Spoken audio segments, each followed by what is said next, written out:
In this video, we'll be demonstrating how to replace the fork seals in the Showa separate function forks.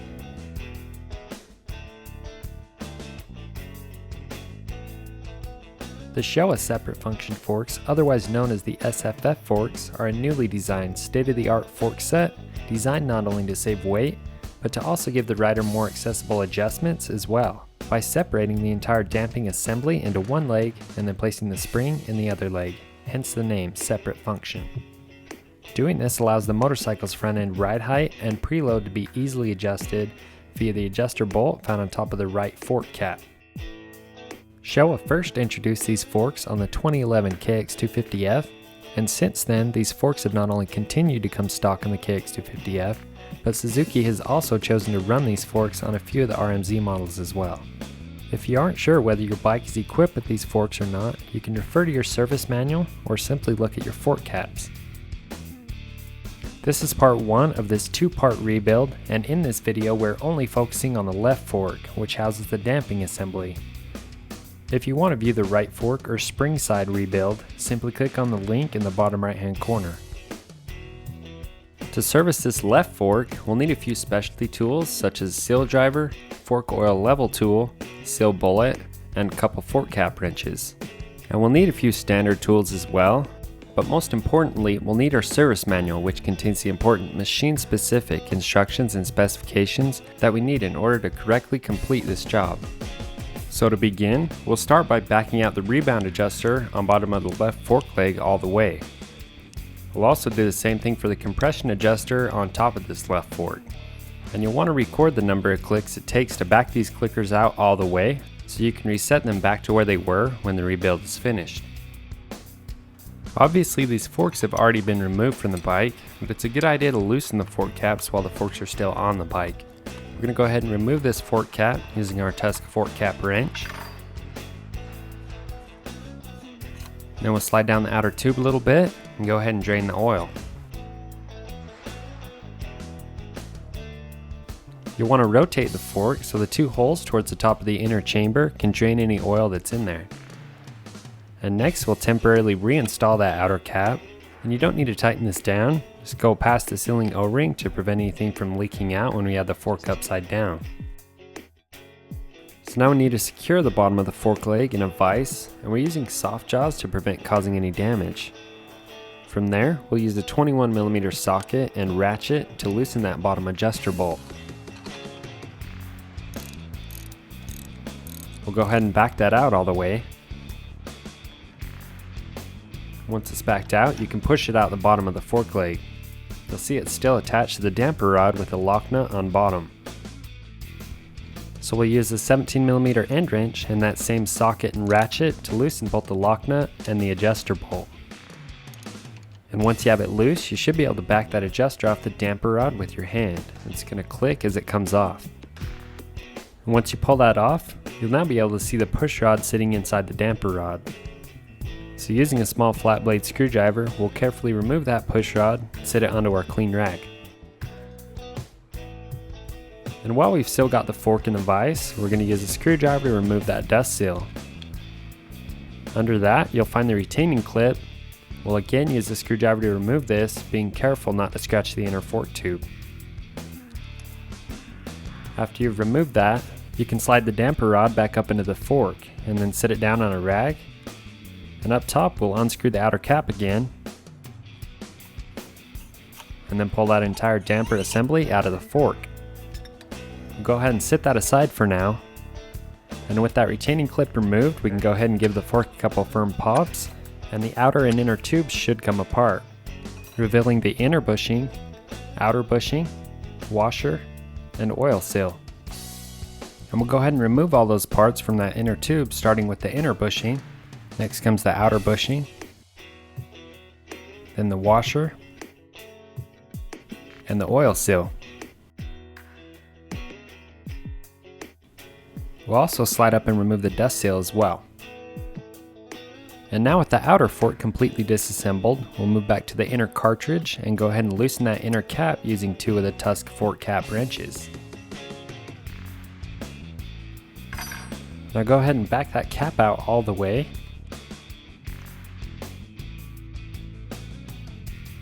And once you've done that, to make it easier to remove, we'll compress the damper rod a little bit.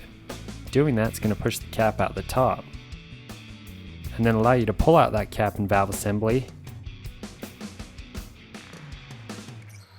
and then drain the oil. It's important that you pump the rod up and down to push out all the oil. When nothing else is coming out, you'll want to sit the cartridge upside down so it can drain completely. The manual recommends you let these parts sit upside down for at least 20 minutes to allow the fork oil to fully drain.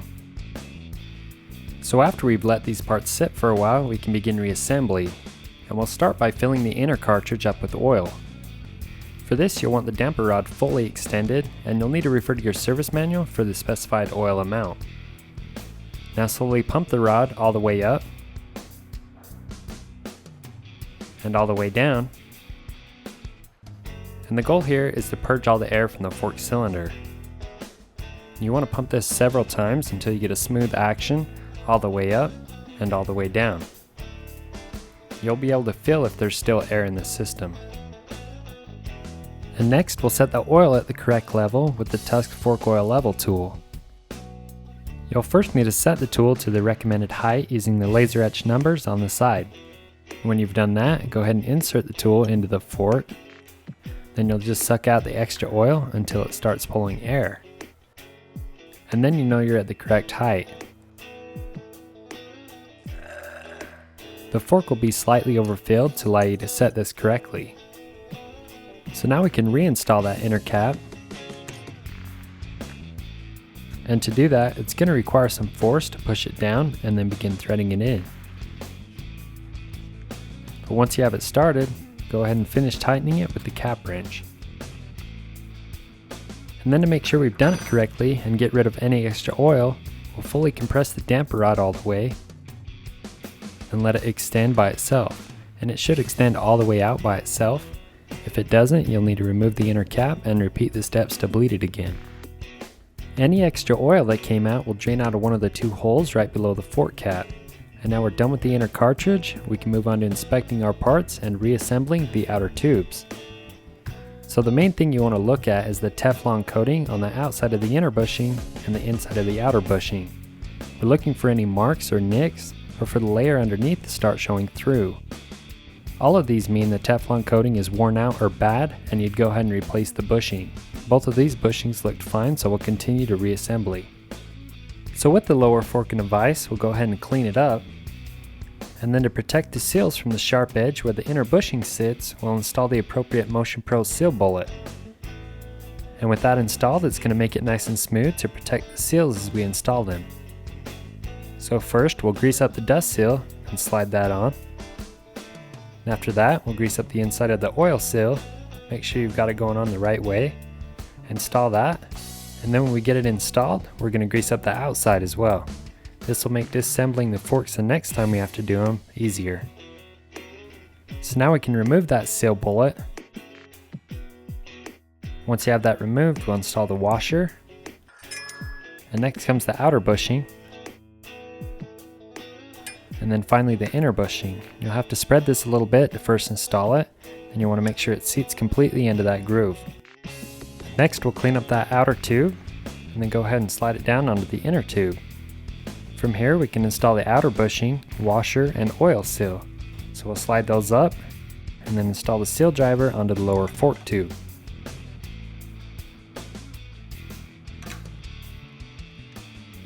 When you've got that in place, hold the outer tube and we'll give it a few taps. You'll be able to hear when they're properly seated into place. Next comes the retaining clip, so we'll install that over the lower tube and then use the seal driver to seat it up into its groove. After that, we'll install the dust seal by sliding it up against the outer tube and then using the axle clamp on the lower tube to seat it into place. And next we'll clamp the fork back in the vise, and then carefully take the inner cartridge and reinstall it back into the fork.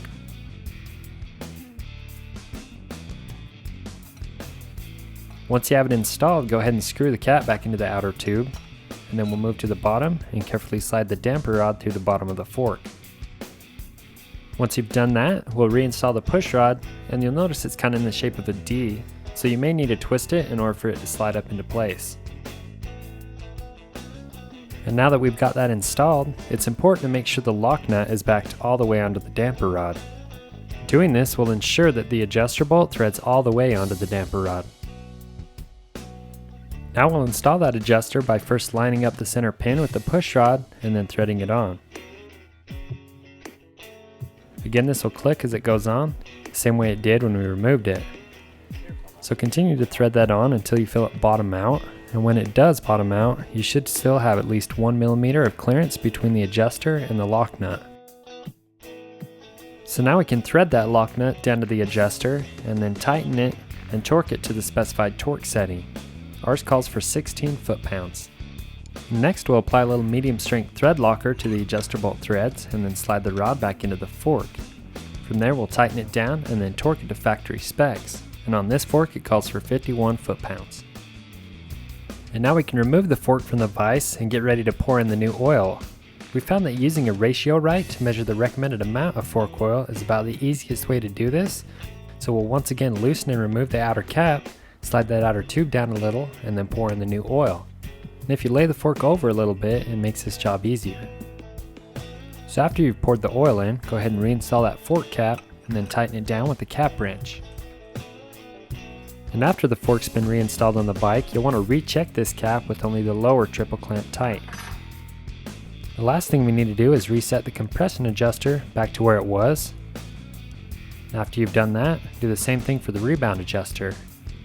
And then we're done with this fork. For the instructions and steps on rebuilding the right fork or the spring side, click on the related videos link.